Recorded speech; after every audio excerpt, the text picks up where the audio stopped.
The Fourth Slice of the Magic Pudding by Norman Lindsay. "This is what I call satisfactory," said Bill, as they sat at breakfast next morning. "It's a great relief to the mind to know that them puddin' thieves is suffering the agonies of remorse, and that our Puddin' is safe from being stolen every 10 minutes." "You're a bun-headed old optimist," said the Puddin' rudely. "Puddin' thieves never suffer from remorse. They only suffer from blighted hopes and suppressed activity." "Have you no trust in human nature, Albert?" asked Bill sternly. "Don't you know that nothin' gives a man greater remorse than havin' his face punched, his toes trod on, and eggs rubbed in his hair?" "I have grave doubts myself," said Bunyip Bluegum, "as to the sincerity of their repentance." And Ben Brandysnap said that, speaking as a market gardener, his experience of carrot catchers, onion snatchers, pumpkin pouncers, and cabbage grabbers induced him to hold the opinion that shooting them with pea rifles was the only sure way to make them feel remorse. In fact, as Sam said, "the howls and groans of pain and grief, the accents of remorse, extracted from a puddin' thief, are all put on, of course." "Then all I can say is," cried Bill, enraged, "if there's any more of this business of puddin' thieves disguised as firemen stealing our Puddin', and puddin' thieves not disguised at all shoving bags over our heads, blow me if I don't give up puddin' ownin' in despair and take to keepin' carrots for a livin'." The Puddin' was so furious at this remark that they were forced to eat an extra slice all round to pacify him, in spite of which he called Bill a turnip-headed old carrot cruncher and other insulting names. However, at length they set out on the road, Bill continuing to air some very despondent remarks. "But what is the good of havin' a noble trustin' nature," said he, "for every low puddin' thief in the land to take advantage of? As far as I can see, the only thing to do is to punch every snout we meet, and chance the odds it belongs to a puddin' thief." "Come," said Bunyip Bluegum, "I see you are not your wonted good-humoured self this morning. As a means of promoting the general gaiety, I call on you to sing the Salt Junk Sarah without delay." This was immediately effective, and Bill, with the greatest heartiness, roared out, "Ho, aboard the Salt Junk Sarah, rollin' round the ocean wide, the bo'sun's mate, I grieve to state, he kissed the bo'sun's bride. Rollin' home, home across the foam, the bo'sun rose and punched his nose and banged him on the dome." At about the 15th verse they came to the town of Tooraloo, and that put a stop to the singing, because you can't sing in the public streets unless you're a musician or a nuisance.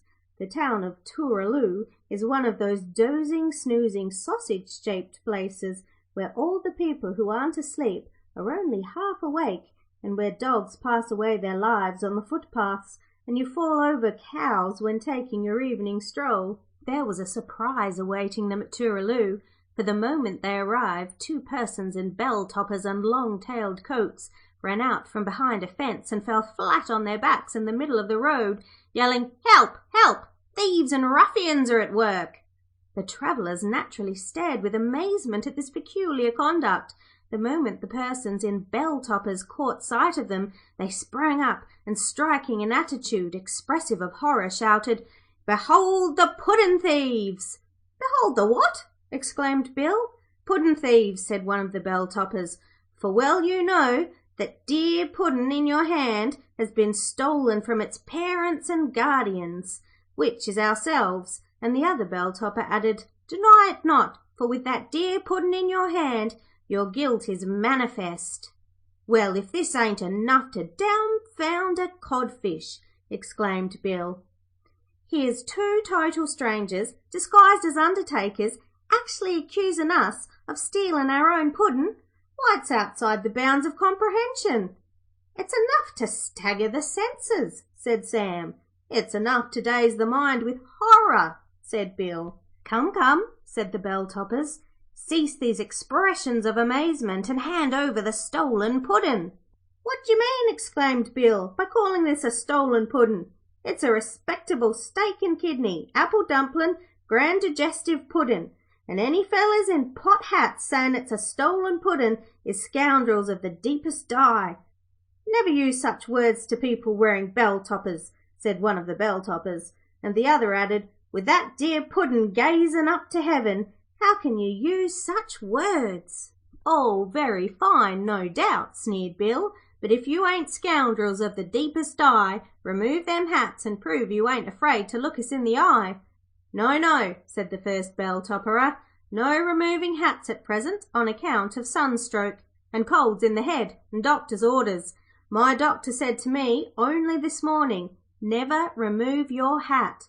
Those were his words. Let it be your rule through life, he said, to keep the head warm, whatever happens.' 'No singing God Save the King neither,' said the other bell-topperer. 'Let your conduct be noble, and never sing the national anthem to people wearing bell-toppers.' 'In fact,' said the first bell-topperer, 'all we say is hand over the Puddin' with a few well-chosen words, and all ill feeling will be dropped.' Bill was so enraged at this suggestion that he dashed his hat on the ground and kicked it to relieve his feelings. 'Law or no law,' he shouted, 'I call on all hands to knock them bell-toppers off.' All hands made a rush for the bell-topperers, who shouted, 'An Englishman's hat is his castle, and top hats are sacred things.' But they were overpowered by numbers, and their hats were snatched off. 'The puddin'-thieves!' shouted the company. Those bell-toppers had disguised that snootin', snoutin' scoundrel, the Possum, and his snoozing, boozing friend, the Wombat. There was an immense uproar over this discovery, Bill and Sam flapping and snout-bending away at the puddin'-thieves, the puddin'-thieves roaring for mercy. Ben denounced them as bag-snatchers, and Bunyip Bluegum expressed his indignation in a fine burst of oratory, beginning, 'Base indeed must be those scoundrels who, lost to all sense of decency and honour, boldly assume the outward semblance of worthy citizens, and by the pretentious nature of their appearance not only seek the better to impose upon the noble credulity of puddin'-owners, but with dastardly cunning strike a blow at society's most sacred emblem, the pot-hat.' The uproar brought the Mayor of Tooraloo hastening to the scene, followed by the local constable. The Mayor was a little, fat, breathless, beetle-shaped man, who hastened with difficulty, owing to his robe of office being trodden on by the constable, who ran close behind him in order to finish eating a banana in secret. He had some more bananas in a paper bag, and his face was one of those feeble faces that make one think of eggs and carrots and feathers, if you take my meaning. 'How now,' shouted the Mayor. 'A riot going on here, a disturbance in the town of Tooraloo. Constable, arrest these rioters and disturbers.'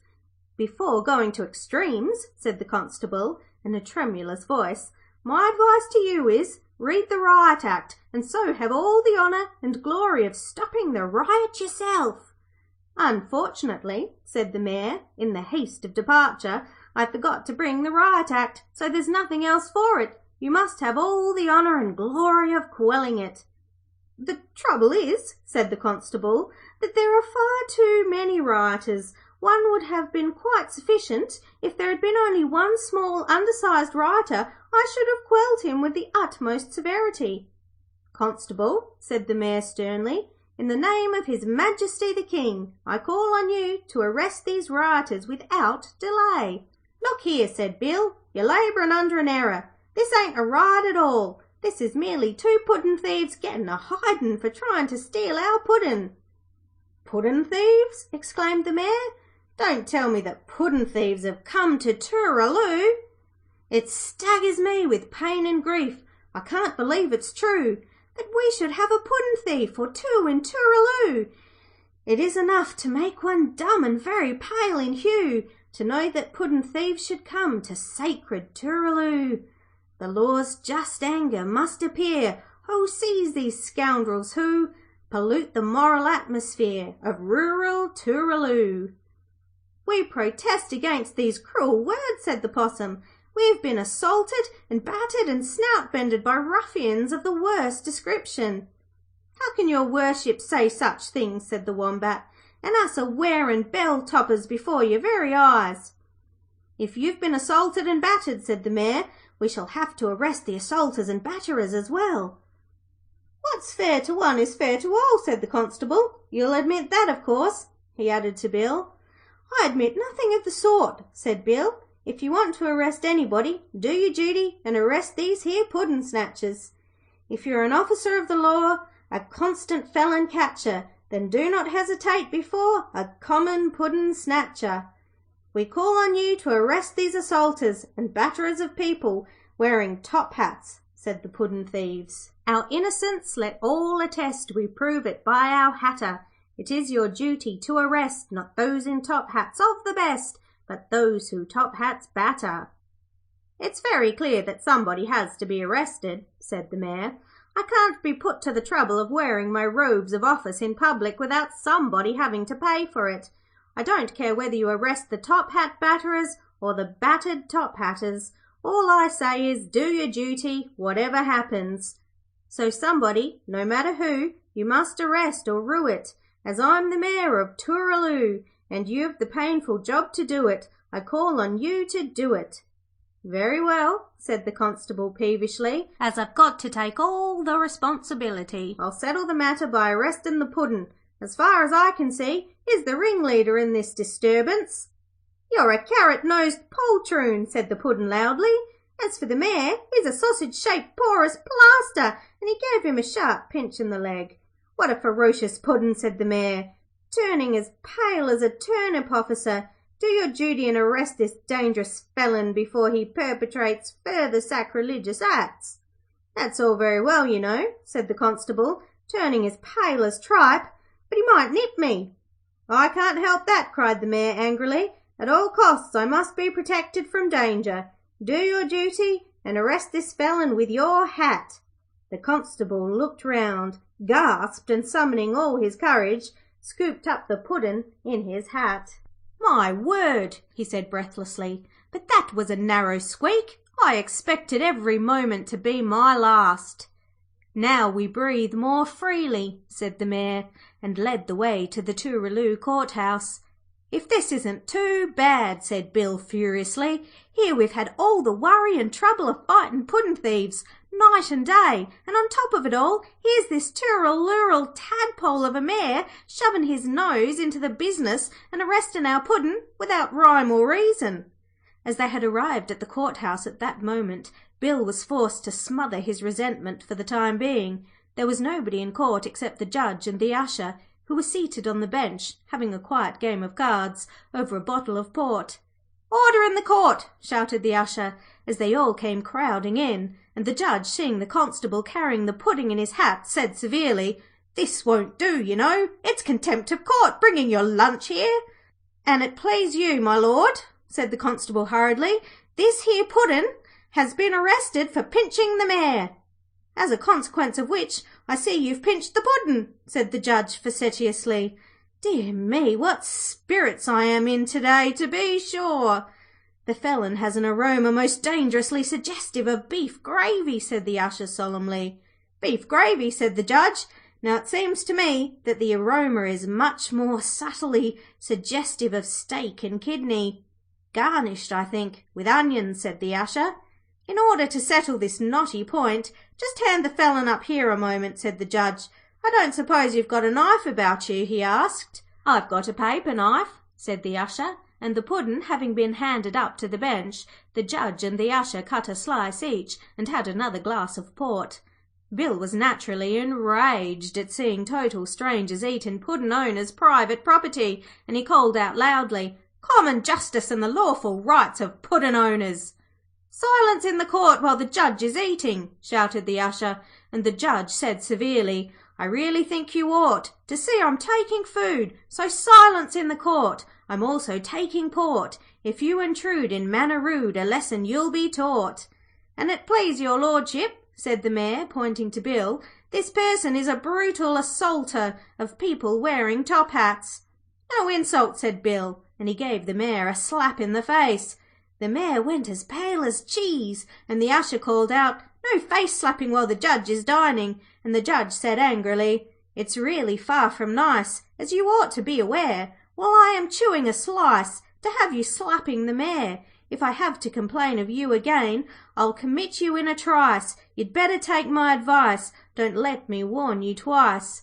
'All very well for you to talk,' said Bill scornfully, 'sittin' up there eatin' our puddin'. I'm a respectable puddin' owner, and I calls on you to hand over that puddin' under threat of an action at law for wrongful imprisonment, trespass, and illegally using the same.' 'Personal remarks to the Judge are not allowed,' shouted the Usher, and the Judge said solemnly, 'A judge must be respected. A judge you mustn't knock, or else you'll be detected and shoved into the dock. You'll get a nasty shock when gaolers turn the lock. In prison cell you'll give a yell to hear the hangman knock.' Here the Usher took off his coat, as the day was warm, and hung it on the back of his chair. He then rapped on the bench and said, 'In the name of the law I must request less noise while we're having a well-earned rest. For the Judge and the Usher never must shirk a well-earned rest in the middle of work. It's the duty of both, they are well aware, to preserve their precious lives with care. It's their duty, when feeling overwrought, to preserve their lives with puddin' and port.' He sat down and tossed off a bumper of port to prove his words.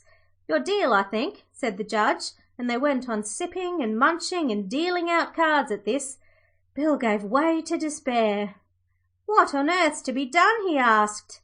'Here's these legal ferrets has got our puddin' in their clutches, and here's us, spellbound with anguish, watchin' their wolfin' it. Here's a situation as would wring groans from the breast of a boiled onion.' 'Why, it's worse than droppin' sovereigns down a drain,' said Sam. 'It's worse than catchin' your whiskers in the mangle,' said Bill. By a fortunate chance, at this moment the Possum happened to put his snout within Bill's reach, and Bill hit it a swinging clout to relieve his feelings. 'It's unlawful,' shouted the Possum, 'to hit a man's snout unexpectedly when he isn't engaged puddin'-stealing.' 'Observe the rules,' said the Wombat solemnly. 'Be kind to snouts when not engaged in theft.' 'If it hadn't been for you two trying to steal our puddin', all this trouble wouldn't have happened,' said Bill. 'It's the Mayor's fault for bringing us all here,' cried the Possum angrily. 'If you was a just man you'd clout him on the snout too.' 'The Mayor's to blame,' said the Wombat. 'What about the whole lot of us settin' on to him?' At this suggestion the Mayor trembled so violently that his hat fell off. 'What dreadful words are these?' he asked, and the Constable said hurriedly, 'Never set on to the Mayor while the local constable is present. Let that be your golden rule.' 'That's all very well,' said Bill, 'but if you two hadn't come interferin' at the wrong moment, our puddin' wouldn't have been arrested and all this trouble wouldn't have happened. And as you're responsible, the question now is, what are you going to do about it?' 'My advice is,' said the Constable impressively, 'resign yourselves to fate.' 'My advice,' said the Mayor in a low voice, 'is general expressions of esteem and friendship, handshaking all round, inquiries after each other's health, chatty remarks about the weather, the price of potatoes, and how well the onions are looking.' Bill treated these suggestions with scorn. 'If any man in the company has better advice to offer, let him stand forth,' said he. Bunyip Bluegum stood forth. 'My advice,' he said, 'is this: try the case without the Judge, or, in other words, assume the legal functions of this defaulting personage in the bag-wig, who is at present engaged in distending himself illegally with our puddin'. For mark how runs the axiom: if you've a case without a judge, it's clear your case will never budge. But if a judge you have to face, the chances are you'll lose your case. To win your case and save your pelf, why, try the blooming case yourself.' As usual, our friend here solves the problem in a few well-chosen words,' said Bill, and preparations were made at once for trying the case. After a sharp struggle, in which it was found necessary to bend the Possum's snout severely in order to make him listen to reason, the puddin' thieves were forced into the dock. Their top hats and frock coats were taken away, for fear the jury might take them for undertakers and not scoundrels. The Mayor and the Constable were pushed into the jury box to perform the duties of 12 good men and true, and the others took seats about the court as witnesses for the prosecution. There was some delay before the proceedings began, for Bill said, 'Here's me, the Crown Prosecutor, without a wig.' 'This'll never do, Fortunately, a wig was found in the judge's private room, and Bill put it on with great satisfaction. "I'm afraid this is unconstitutional," said the Mayor to the Constable. "It is unconstitutional," said the Constable, "but it's better than getting a punch on the snout." The Mayor turned so pale at this that the Constable had to thrust a banana into his mouth to restore his courage. "Thank you," said the Mayor peevishly, "but on the whole I prefer to be restored with peeled bananas." "Order in the jury box," said Bill sharply, and the Mayor, having hurriedly bolted his banana peel and all, proceedings commenced. "Gentlemen of the jury," said Bill, "the case before you is one abounding in horror and amazement. Persons of the lowest morals has disguised themselves in pot hats in order to decoy a Puddin' of tender years from his lawful guardians. It is related in the archives of the Noble Order of Puddin' Owners that previous to this dastardly attempt a valuable bag, the property of Sir Benjimen Brandysnap, had been stolen, and the said Puddin' owners invited to look at a present inside it. The said bag was then pulled over their heads, compelling the Puddin' owners aforesaid to endure agonies of partial suffocation, let alone walking on each other's corns for several hours. Had not Sir Benjimen, the noble owner, appeared like a guardian angel and undone the bag, it is doubtful if Sir Samuel Sawnoff's corns could have stood the strain much longer, his groans being such as would have brought tears to the eyes of a hard-boiled egg." "A very moving story," said the Constable, and the Mayor was so affected that the Constable had to stuff a banana into his mouth to prevent him bursting into tears. "I now propose to call Sir Benjimen Brandysnap as first witness for the prosecution," said Bill. "Kindly step into the witness box, Sir Benjimen, and relate the circumstances ensuing on your bag being stole." Benjimen stepped into the box, and taking a piece of paper from his egg basket, said solemnly, "I was very busy that morning, gentlemen of the jury, owing to the activity of the vegetables, as hereunder described. On Tuesday morn, as it happened to chance, the parsnips stormed in a rage because the young carrots were singing like parrots on top of the onions' cage. The radishes swarmed on the angry air around with the bumble bees, while the Brussels sprouts were pulling the snouts of all the young French peas. The artichokes bounded up and down on top of the pumpkins' heads, and the cabbage was dancing the Highland fling all over the onion beds. So I hadn't much time, as your honour perceives, for watching the habits of puddin' thieves." "Tut, tut, Sir Benjimen," said Bill. "Stir up your memory, sir. Cast your eye over them felons in the dock, and tell the court how you seen them steal the bag." "The fact is," said Benjimen, after studying the puddin' thieves carefully, "as they had their backs turned to me when they were engaged in stealing the bag, I should be able to judge better if they were turned round." "Officer," said Bill to Bunyip Bluegum, "kindly turn the fellers' backs to the witness." The Possum and the Wombat objected, saying there wasn't room enough in the witness box to turn round, so it was found necessary to twist their snouts the opposite way. "From this aspect," said Ben, "I have no hesitation in saying that those are the backs that stole the bags." "Make a note of that, gentlemen of the jury," said Bill, and the Constable obligingly made a note of it on his banana bag. "The identity of the bag stealers being now settled," went on Bill, "I shall kindly ask Sir Benjimen to step down and call on Sir Samuel Sawnoff to ascend the witness box." Sam stepped up cheerfully, but as the witness box was the wrong size for penguins, they had to hand him a chair to stand on. "Now, Sir Samuel," said Bill impressively, "I'm about to ask you a most important lead-in question. Do you happen to notice such a thing as a puddin' in the precincts of the court?" Sam shaded his eyes with his flapper, and seeing the Puddin' on the bench, started back dramatically. "Do my eyes deceive me, or is yon object a puddin'?" he cried. "Well acted," said the Mayor, and the Constable clapped loudly. "I am now about to ask you another leadin' question," said Bill. "Do you recognise that puddin'?" "Do I recognise that puddin'?" cried Sam in thrilling tones. "That puddin', sir, is dearer to me than an uncle. That puddin', sir, and me has registered vows of eternal friendship and esteem. That Puddin', sir, and me have sailed the seas, known tropic suns and braved the Arctic breeze. We've heard on Popocatepetl's peak the savage tom-tom sharpening of his beak. We've served the dreadful Jim-Jam up on toast when shipwrecked off the Coromandel coast.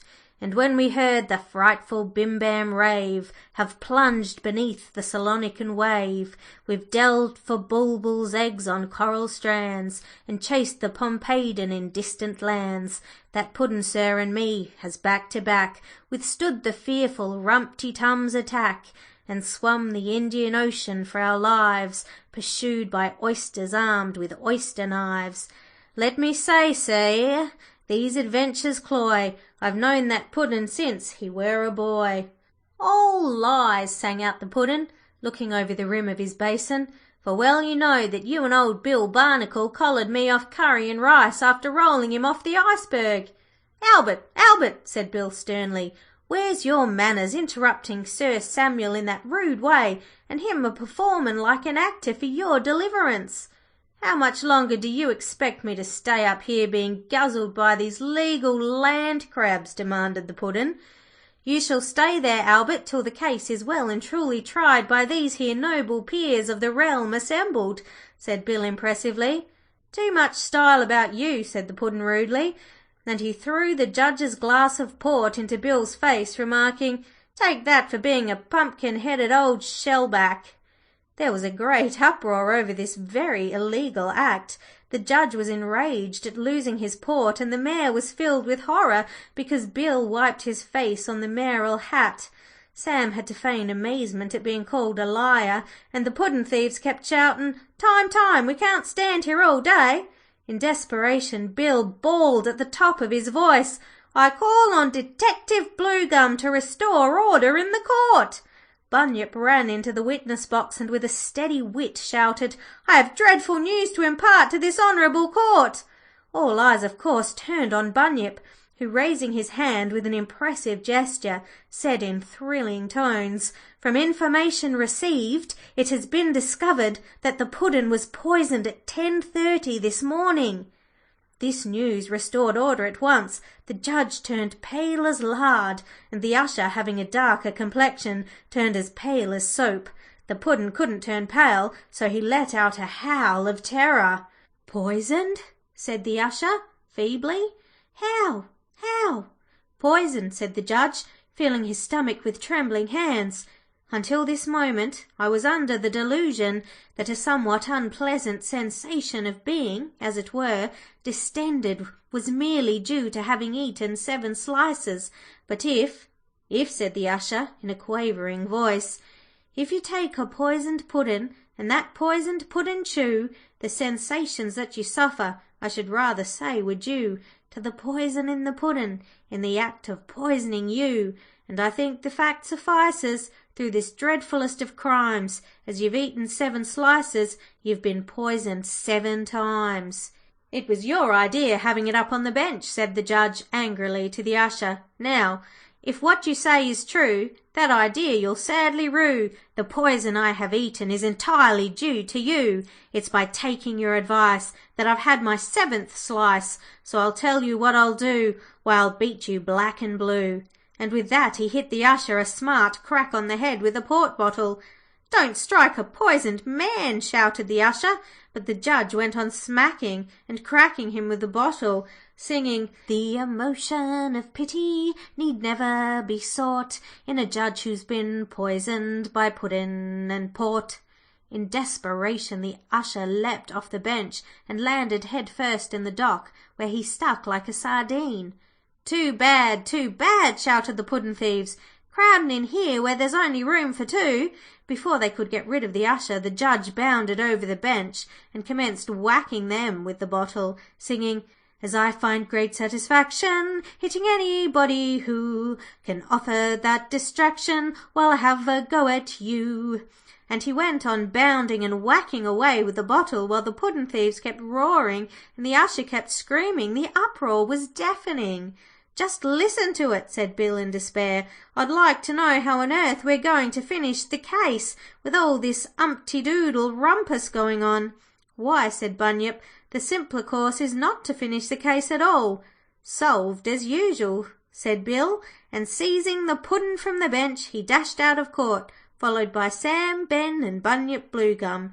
As they ran, they could hear the judge still whacking away at everybody, including the mayor and the constable, whose screams were piercing indeed. Said Bunyip, 'I rather think they'll rather rue the haste with which they sought to sue us in the court of Tooraloo, for mark how just is fate. The whole benighted blooming crew, the puddin' thieves, the usher too, are being beaten black and blue with bottles on the pate. I rather think they will eschew in future puddin' owners who pass through the simple rural view about the town of Tooraloo.' 'And now,' said Bill, when they had run a mile or two beyond the town, 'and now for some brilliant plan, swiftly conceived, which will put a stop to this puddin'-snatchin' business for ever. For the point is,' continued Bill, lowering his voice, 'here we are pretty close up to the end of the book, and something will have to be done in a tremendous hurry, or else we'll be cut off short by the cover.' 'The solution is perfectly simple,' said Bunyip. 'We have merely to stop wandering along the road, and the story will stop wandering through the book. This, too, will baffle the puddin' thieves, for while we wander along the road, our Puddin' is exposed to the covetous glances of every passing puddin'-snatcher. Let us then remove to some safe, secluded spot, and settle down to a life of gaiety, dance and song, where no puddin' thief will dare to show a sacrilegious head. Let us, in fact, build a house in a tree, for mark the advantages of such a habitation. Up on high no neighbours pry, in at the window on the sly. Up in a tree you're always free from bores and bailiffs, you'll agree. Up on high, bricks you shy at bores and bailiffs passing by. Up in the leaves you never grieves over the pranks of puddin' thieves. If you would be gay and free, take my tip and live in a tree.' 'We will,' shouted the Puddin' owners, but the Puddin' said sourly, 'This is all very well, all this highfalutin', but what about the dreadful news of being poisoned at 10:30 this morning?' 'You ain't poisoned, Albert,' said Bill. 'That was only a mere ruse de guerre, as they say in the newspapers.' 'A what?' demanded the Puddin' suspiciously. 'Let words be sufficient, without explanation,' said Bill severely, 'and as we haven't time to waste talkin' philosophy to a Puddin', way into the bag he goes, or we'll never get the story finished.' So Puddin' was bundled into the bag, and Bill said hurriedly, 'Brilliant as our friend Bunyip had proved himself with his ready wit, it remains for old Bill to suggest the brightest idea of all. Here is our friend Ben, a market gardener of the finest description. Very well, why not build our house in his market garden? The advantages are obvious. Vegetables free of charge the whole year round, and fruit in season, eggs to be had for the askin', and a fine, simple, honest feller like Ben to chat to of an evening. What could be more delightful?' Ben looked very grave at this proposal, and began, 'I very much doubt whether there'll be enough bedclothes for 4 people, let alone the Carrots are very nervous of strangers,' when Bill cut him short with a hearty clap on the back. 'Say no more,' said Bill handsomely. 'Rough, good-humoured fellers like us don't need apologies, or any social fal-lals at all. We'll take you as we find you. Without more ado, we shall build a house in your market garden.' And, without more ado, they did. The picture overleaf saves the trouble of explaining how they built it, and what a splendid house it is. In order that the Puddin' might have plenty of exercise, they made him a little puddin' paddock, whence he can shout rude remarks to the people passing by, a habit I grieve to state he is very prone to. Of course, at night they pull up the ladder in case a stray puddin' thief happens to be prowling around. If a friend calls to have a quiet chat, or to join in a sing-song round the fire, they let the ladder down for him, and a very pleasant life they lead. sitting of a summer evening on the balcony while Ben does his little market garden jobs below, and the Puddin' throws bits of bark at the cabbages and pulls faces at the little pickle onions in order to make them squeak with terror. On winter nights there is always puddin' and hot coffee for supper, and many's the good go-in I've had up there a-sitting round the fire.